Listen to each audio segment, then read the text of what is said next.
Hi viewers, welcome back to AMUDHA'S kitchen. எல்லாரும் எப்படி இருக்கீங்க? நல்லா இருக்கீங்களா? இன்னைக்கு வீடியோ viewers சேமியா கேசரி அவ்வளோ ஒரு சூப்பரா கலர்ஃபுல்லா வந்திருக்கு பாருங்க.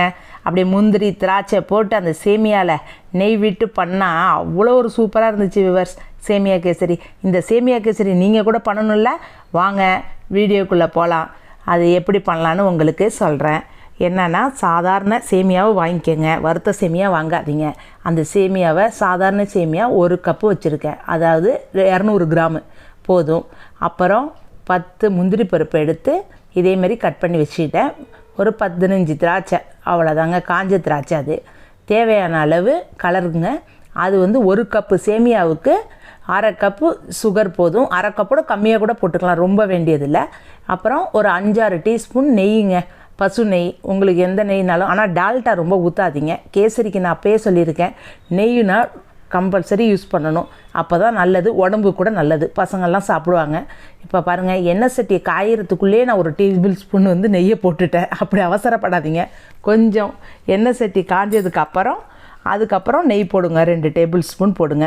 இப்போ தான் காஞ்சி வந்திருக்கு. அதுக்கப்புறம் இன்னொரு டேபிள் ஸ்பூன் போட்டேன் நெய். இந்த நெய் வந்து அந்த ஹீட்டான எண்ணெய் சட்டி நல்லா மெல்ட் ஆகி வந்துடுங்க. அதுக்கப்புறம் நம்ம அந்த முந்திரி பருப்பு வச்சுருந்தோம் பார்த்திங்களா, அந்த முந்திரி பருப்பையும் எடுத்து இந்த எண்ணெய் சட்டியில் நெய்யில் போட்டு வறுத்து எடுத்துக்கோங்க. இந்த பார்த்திங்களா, முந்திரி பருப்பு கட் பண்ணி வச்சுருந்தேன். ஒரு ஃபுல் முந்திரி வந்து ஆஃபாக எடுத்துட்டேன்.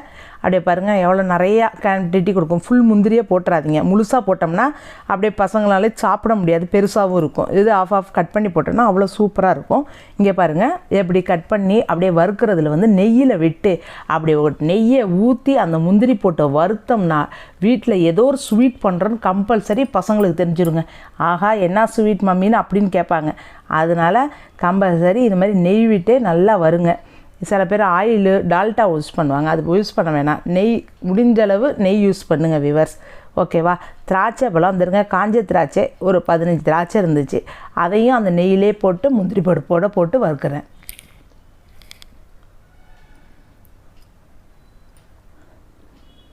நல்லா சூடு ஏற ஏற அப்படியே அந்த திராட்சை பழம் கூட நல்லா புஷ்ஷுன்னு உப்பி வருங்க. நல்லா சவந்து வந்துருச்சு பாருங்கள். இது மாதிரி சவந்து வந்தோன்னு தான் எடுத்து வைக்கணும். திராட்சை பழம் கூட அந்த ஹீட்டில் நல்லா பெருசாக உப்பி வந்துடும்.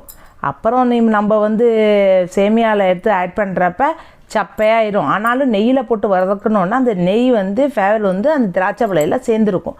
அதனால நம்மளுக்கு வந்து டேஸ்ட் நல்லாயிருக்கும் சாப்பிட்றப்ப. அப்படியே வாயில் போட்டோன்னே அந்த சேமியோடு சாப்பிட்றப்ப அவ்வளோ டேஸ்ட்டு சூப்பராக இருக்குங்க. அந்த நெய்யை வந்து அப்படியே இருக்கட்டும், அந்த நெய்யிலேயே நம்ம வந்து சேமியாவை போட்டு வறுக்க போகிறோம், அவ்வளோதான். அங்கே பாருங்கள், 1 கப்பு 200 கிராம் எடுத்துக்கிட்டால் அந்த 1 கப் சேமியாவை நல்லா அழகாக அந்த வறுத்த முந்திரி பருப்பு வறுத்த எண்ணெய் சட்டியிலே போட்டு அப்படியே வறுக்கிறோங்க. அப்படியே அது எப்படியும் ஒரு 4 மினிட்ஸ் ஆயிருங்க நீங்கள் வறுக்கிறதுக்கு. ரொம்ப கருக விடாதீங்க, சவந்து வரும் சேமியா. அப்படி வருங்க, நல்லா பொன்னிறமாக வறுத்து எடுக்கணும். ரொம்ப ஹை ஃப்ளேம் வச்சுக்காதீங்க, மீடியம் ஃப்ளேமில் வச்சே வருங்க, சீக்கிரம் வறுத்துடலாம். ஏன் பாருங்க, நல்லா வறுத்து எடுக்கிறோம் பாருங்கள், நல்லா தெரியும் உங்களுக்கே.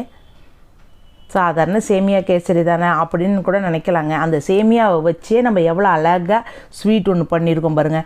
கெஸ்ட்டு வீட்டுக்கு வர்றப்ப அழகாக இந்த மாதிரி நம்ம பண்ணி கொடுத்தோன்னு வச்சுக்கோங்களேன், ஆகா சேமியாவில் பாயசம்தான் பண்ணுவாங்க, நீங்கள் கேசரியே பண்ணி கொடுக்குறீங்களே, நல்லா இருக்குங்க அப்படின்னு சொல்லுவாங்க. ரவா கேசரியோட சேமியா கேசரி இன்னும் டேஸ்ட்டாக இருக்கும்.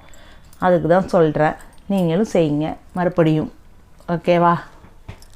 எவ்வளோ அழகாக வறுத்து எடுத்துகிட்ருக்கோம் பாருங்கள். இதே மாதிரி வறுத்து நல்லா சவந்து வர்ற வரைக்கும் வருங்க. சேமியா நல்லா சவந்து வந்துருச்சுன்னா நம்மளுக்கு வந்து கேசரியே சீக்கிரம் செஞ்ச மாதிரி. எவ்வளோ நேரம் ஆகுது பாருங்கள், 4-5 மினிட்ஸ் ஆயிரும் வறுத்து எடுக்கிறதுக்கு. வறுத்து நல்லா எடுத்ததுக்கப்புறம் இந்த மாதிரி சவந்து வரும் விவர், சூப்பராக ஆயிரும்.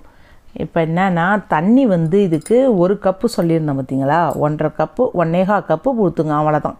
அதுக்கும் ரொம்ப ஊற்றிடாதீங்க, ஏன்னா சுகர் வேறு ஆட் பண்ணுவோம், அதனால். இப்போ நல்லா வறுத்துட்டோம், சேமியா ஆல்மோஸ்ட்டு வறுத்தாச்சு. அங்கே பாருங்கள் எவ்வளோ ஒரு சகப்பாக வந்துடுச்சு பாருங்கள், சவந்து வந்துடுச்சு. இந்த பதத்துக்கு தாங்க இருக்கணும் சேமியா. அது அப்போ தான் கேசரி அப்போ செய்கிறப்ப நல்லா உதுந்து வந்து நல்லா இருக்கும், சூப்பராக, ஓகேவா? பாருங்கள் எவ்வளோ கலர்ஃபுல் வந்துடுச்சு, பார்த்தாலே தெரியுது பார்த்தீங்களா, எவ்வளோ ப்ரௌன் கலர். அப்படியே அந்த சேமியா கலருக்கும் அந்த கலர் அப்படியே மாறிடுச்சு, அவ்வளோதான். இது ஈஸி. உங்களுக்கும் செய்ய தெரியாதவங்க கூட, ஸ்வீட்டே செய்ய தெரியாதவங்க இது செஞ்சு பாருங்கள், நாளைக்கு ரொம்ப நல்லாயிருக்குன்னு சொல்லுவாங்க எல்லோரும். ஓகேவா? திருப்பி அதே கடாயில் இங்கே பாருங்கள் நெய் விட்டுக்கிட்டேன், 1.5 ஸ்பூன் போட்டு மறுபடியும் நெய் விட்டுக்கிட்டேன். நல்லா நெய் சூடாகி வந்தோடனே அந்த நெய்லேயே அந்த தண்ணியை வந்து ஆட் பண்ணிடுங்க. நான் அதான் சொன்னேன்ல, 1 கப்பு சேமியாவுக்கு 1.25 கப்பு போதுங்க தண்ணி. 1 கப்பு ஊற்றிக்கங்க, எக்ஸ்ட்ரா ஒரு கப்பு ஊற்றுங்க, அவ்வளோதான் போதும். 1.25 கப்பு ஊற்றிட்டு கொஞ்சமாக சால்ட்டு போட்டேன். ஏன்னா ஸ்வீட் எப்போ பண்ணாலும் கொஞ்சோண்டு சால்ட்டு போடுங்க, அப்போ தான் அந்த ஸ்வீட்டோட தன்மை வந்து நம்மளுக்கு தெரியும். இங்கேருங்க லைட்டாக, அவ்வளோதான். இந்த தண்ணி வந்து நல்லா கொதித்து வரணுங்க. நல்லா ஹை ஸ்பீடு வச்சாச்சு. இப்போ தண்ணி நல்லா கொதிக்கும், அப்போ அந்த சேமியாவை ஆட் பண்ணணுங்க. இங்கே பார்த்தீங்களா நல்லா கொதித்து வருதா தண்ணி? இதே மாதிரி கொதித்து வந்தோடனே வறுத்து வச்சுருந்த சேமியாவை அப்படியே அந்த தண்ணி மேலே போடுங்க. சூப்பராக அப்படியே கொஞ்சம் கொஞ்சமாக போடுங்க. ஆயிடுச்சு, அவ்வளோதான். அப்படியே போட்டு நல்லா கொதிக்குங்க. தண்ணியில் நல்லா சேமியாவும் இது நல்லா கொதித்து வந்தோடனே கொஞ்சம் வெந்து வந்துடும். 2 நிமிஷத்துலேயே சேமியா வெந்துடும். ஏன்னா கொதிக்கிற தண்ணியில் போட்டுறோம்ல, அதனால். ஆல்ரெடி வறுத்து இருக்கிறதுனால பாயாசம் பண்ணோம்னா எப்படி அப்படியே கொஞ்சம் பால் அதிகமாகிடுச்சினாலே கொலன்னு ஆயிரும். இப்போ இந்த வறுத்த சேமியா என்னன்னா, இதான் டிப்ஸு கேளுங்க. வறுத்த சேமியா எப்பயுமே குலையாது, ரொம்ப ஒன்றோட ஒன்றும் ஒட்டாது. அதுக்காண்டி தான் வறுத்துட்டு சேமியாவை எப்பயுமே ஆட் பண்ணணும். அதனால் தண்ணி கூட நம்ம கரெக்டான லெவல் வைக்கணும். சேமியாவுக்கு அதிகமாகவும் வைக்கக்கூடாது. 1 கப்பு சேமியாவுக்கு 1.25 கப்பு தான். 1.5 கப்பு, சில பேர் 2 கப்பு வைப்பாங்க. அப்போ ரொம்ப தண்ணியாக இருக்கும், லிக்விட். ஆனால் கொலன்னு ஆகாதுங்க. பாருங்கள் தனித்தனியாக வருது பாருங்கள் சேமியா. கேசரிக்கு இதுதான் சரியான பதம். அதுக்கு மேலே இருந்துருங்க சுகரை மேலே போட்டு ஆட் பண்ணுறோம் பாருங்கள். வெந்து வந்துருச்சு சேமியாவும், 2 நிமிஷத்தில் வெந்துடும். அந்த சுகரையும் அது மேலே நல்லா கிண்டி விடுங்க. எப்படி அப்படி, அவ்வளோதான். ஆல்மோஸ்ட் வந்துருச்சுங்க. கேசரிக்கு இவ்வளோ தான் ரெடி ஆயிடுச்சு. இப்போ தாங்க மெயினானது ஒன்று கலர் வரப்போகுது. கலர்னால் என்ன? சேமியாவுக்கு கலர் ஆட் பண்ணணும். பாருங்கள் நல்லா சர்க்கரை வந்து நல்லா மிக்ஸ் ஆயிடுச்சு. இப்போ பாருங்கள் அழகாக கலர்ஃபுல் சேமியா வரப்போகுது. அதுக்கு food colour orange colour add பண்ணியிருக்கேன் நான். நீங்கள் வந்து எல்லோ இருந்தாலும் எல்லோ ஆட் பண்ணிக்கோங்க, உங்கள் இஷ்டம். ஆனால் ஃபுட் கலர் மட்டும் யூஸ் பண்ணுங்கள். கடையில் பார்த்து கரெக்டான ஃபுட் கலர் வாங்கி போடுங்க. ஓகேவா? ஏன்னா கலர்ஸில் கூட தேடா இருக்கும், அதனால தான் சொல்கிறேன். இங்கே இருங்க அழகாக வந்துருச்சு பார்த்தீங்களா? இப்போ பாருங்கள் கேசரி எப்படி ஆரஞ்சு கலரில் இருக்கும், ரவா கேசரி மாதிரி. இது சேமியா கேசரி எவ்வளோ ஒரு அழகாக வந்திருக்கு. இதே மெத்தடில் பண்ணுங்க. இங்கே பாருங்கள் நல்லா சுண்டி வந்துருச்சு. இப்போ என்ன பண்ணேன், அந்த முந்திரி பருப்பு திராட்சை இருந்ததையும் அது மேலே போட்டாச்சுங்க. அப்படியே போட்டு அப்படியே ஒரு கிண்டுன்னு வச்சுக்கோங்க. அவ்வளோதான், சேமியா கேசரி ரெடி. அது மேலே கொஞ்சமாக இன்னொரு ஸ்பூன் நெய் விட்டுக்கோங்க. மொத்தம் 6 ஸ்பூன் சொன்னேன், கரெக்டாக லெவல் சரியாக போயிடும், போதும். பாருங்கள் அது மேலே அப்படியே சூடாக இருக்கிற கேசரி மேலே போட்டோன்னு வச்சுக்கோங்க. நெய்யை மேலே அவ்வளோ சூப்பராக மெல்ட் ஆகி நல்லா அழகாக இருக்கும். சாப்பிட்றப்ப அப்படியே வாய்க்குள்ளே கரைஞ்சிடும் அந்த கேசரி. அதுக்கு தான் இந்த இது லாஸ்ட்டாக கொஞ்சம் ஆட் பண்ணணும் நெய்.